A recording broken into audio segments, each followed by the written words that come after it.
ಮುಳಬಾಗಿಲಿನಿಂದ ಹೊಸಕೋಟೆಗೆ ಪ್ರಯಾಣ ಮಾಡುವ ಪ್ರತಿಯೊಬ್ಬರೂ ನೋಡಲೇಬೇಕು. ಪ್ರತಿನಿತ್ಯ ನಿಮ್ಮ ವಾಹನಗಳಿಗೆ ಟೋಲ್ ಕಟ್ಟಿದರೂ ಸಹ ನಿಮಗೆ ಸರಿಯಾದ ಸೌಲಭ್ಯ ದೊರಕುತ್ತಿದೆಯಾ?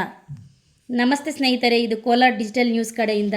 ವಿಷಯ ಏನಪ್ಪ ಅಂದರೆ ವಿದ್ಯುತ್ ದೀಪಗಳ ಬಗ್ಗೆ. ಕೋಲಾರದ ಹೊರವಲಯದಲ್ಲಿರುವ ಟೊಮೆಟೊ ಮಾರ್ಕೆಟ್ನಿಂದ ಹಿಡಿದು RL ಜಾಲಪ್ಪ ಹಾಸ್ಪಿಟಲ್ವರೆಗೂ ಒಂದೇ ಒಂದು ವಿದ್ಯುತ್ ದೀಪ ಸಹ ಬೆಳಗುತ್ತಿಲ್ಲ. ಅಂದರೆ ರಾತ್ರಿ ಸಮಯದಲ್ಲಿ ವಾಹನಗಳು ಓಡಾಡಬೇಕಾದ್ರೆ ಈ ಕಡೆಯಿಂದ ಆ ಕಡೆಗೆ ವೆಹಿಕಲ್ ಬಂದರೆ ಇಲ್ಲಿ ವಾಹನ ಇದೆ ಅಂತಲೂ ಸಹ ಗೊತ್ತಾಗುತ್ತಿಲ್ಲ. ಆಗ ಜಾಸ್ತಿ ಆಕ್ಸಿಡೆಂಟ್ಗಳು ಸಹ ಆಗ್ತಾ ಇದ್ದಾವೆ. ಮತ್ತು ಕೋಲಾರನಿಂದ ಮುಳಬಾಗಿಲಿಗೆ ಹೋಗಬೇಕಾದ್ರೆ ಟೋಲ್ 180 ರು ಕಲೆಕ್ಟ್ ಮಾಡ್ತಾರೆ. ಕೋಲಾರನಿಂದ ಹೊಸಕೋಟೆಗೆ ಹೋಗಬೇಕಾದ್ರೆ ಟೋಲ್ 40 ರು ಕಲೆಕ್ಟ್ ಮಾಡ್ತಾರೆ. ಆದರೆ ರೋಡ್ ಟ್ಯಾಕ್ಸು ಟೋಲ್ಸು ಕಲೆಕ್ಟ್ ಮಾಡಿದ ಹಣ ಏನು ಮಾಡ್ತಾ ಇದ್ದಾರೆ? ಒಂದು ವಿದ್ಯುತ್ ದೀಪ ಸರಿ ಮಾಡೋಕ್ಕೆ ಆಗಿಲ್ಲ ಅಂದರೆ ಟ್ಯಾಕ್ಸು ಟೋಲ್ಸು ಯಾಕೆ ಕಟ್ಟಬೇಕು?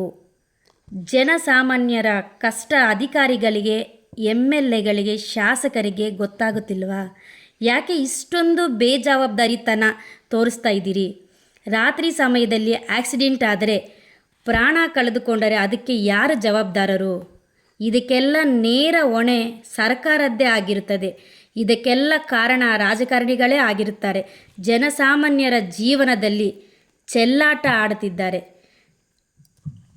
ದೇಶದ ಬೆನ್ನೆಲುಬು ಆಗಿರತಕ್ಕಂತಹ ರೈತರಿಗೆ ಬರೀ 7 ಗಂಟೆ ವಿದ್ಯುತ್ ಸರಬರಾಜು ಮಾಡುತ್ತಾರೆ.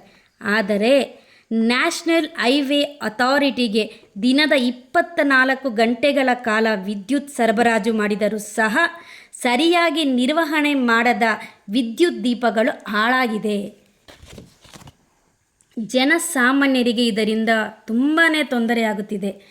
ಈ ಕೂಡಲೇ ಲ್ಯಾಂಕೋ ಅಧಿಕಾರಿಗಳು, ಅಂದರೆ ನ್ಯಾಷನಲ್ ಹೈವೇ ಅಥಾರಿಟಿ ಅಧಿಕಾರಿಗಳು ಕೋಲಾರದ ಹೊರವಲಯದ ಟೊಮೆಟೊ ಮಾರ್ಕೆಟ್ನಿಂದ ಹಿಡಿದು RL ಜಾಲಪ್ಪ ಹಾಸ್ಪಿಟಲ್ವರೆಗೂ ವಿದ್ಯುತ್ ದೀಪಗಳು ಸರಿಮಾಡಿಸಿಕೊಳ್ಳಬೇಕಾಗಿ ಸಾರ್ವಜನಿಕರ ಪರವಾಗಿ ಮನವಿ ಮಾಡಿಕೊಳ್ಳುತ್ತಿದ್ದೇವೆ.